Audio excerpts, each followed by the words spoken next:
All right, we are ready to move on. We are on concept 1 now of our second unit, which is all about cells. So we're first going to start by talking about cell theory and organelles.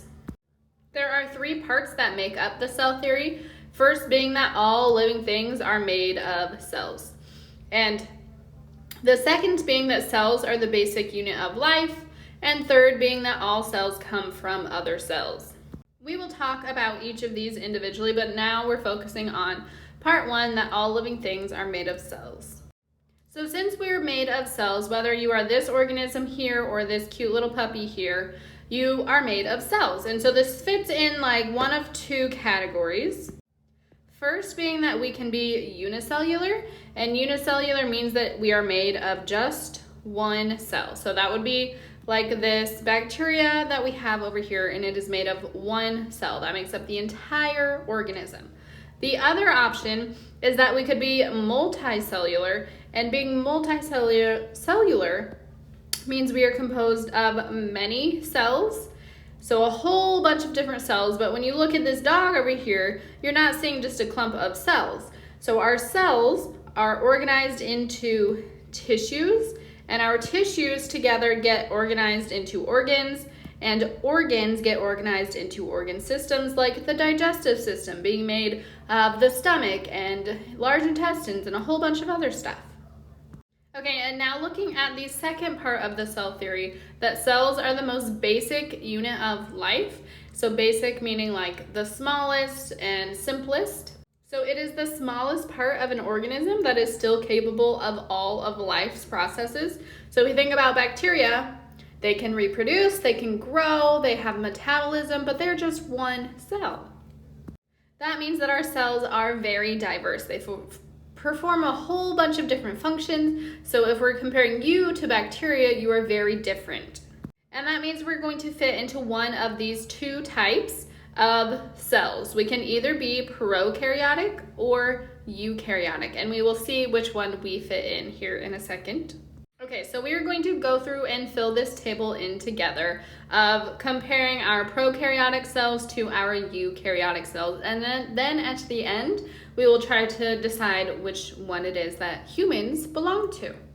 So our first row here that we're trying to figure out is our nucleus, and we'll learn later on in this section what a nucleus is, but it is the essentially brain of the cell. And you can see here that our eukaryotic cells do have them, but we are going to put no for our prokaryotic cells. They do not have a nucleus. Moving on to the next one is membrane-bound organelles. Again, here in this week, we will talk about what it means to be a membrane-bound organelle, but again, our prokaryotes do not, and yes, our eukaryotes do. Now we're looking at their division type, and we mean cell division. So how do they reproduce? And prokaryotes reproduce through the process of binary fission, and eukaryotes reproduce through the process of mitosis. And we will spend a whole unit later in the year talking about just mitosis. If we look at the different size options that are seen, organisms that are prokaryotic are typically unicellular, where our eukaryotic ones can be either unicellular or multicellular. Now we are looking at this category called cell walls. And a cell wall is something that goes on the outside. It's essentially a wall or a border around our cells. And prokaryotes do have them, and it is made of this big fancy word that you don't have to know. It's called peptidoglycan. And then if we look at our eukaryotes, some of them have cell walls, but not all of them. So we see it only in fungi, which is made of chitin, and then we can also see it in plants.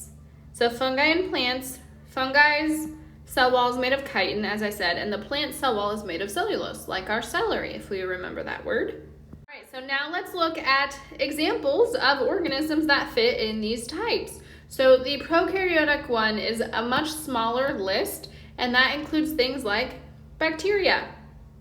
And that leaves our other category, the eukaryotic, and eukaryotic organisms are things like animals, plants, fungi, and protists. And We often don't like to think about it, but you, as a human, are an animal, so we would be in this eukaryotic category.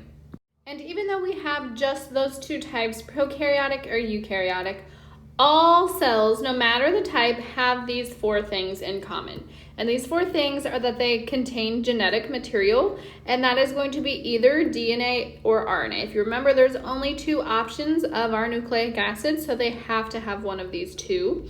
The next is cytoplasm, which we'll learn about shortly, cell membranes, and then lastly, the thing that all cells have in common is that they contain ribosomes.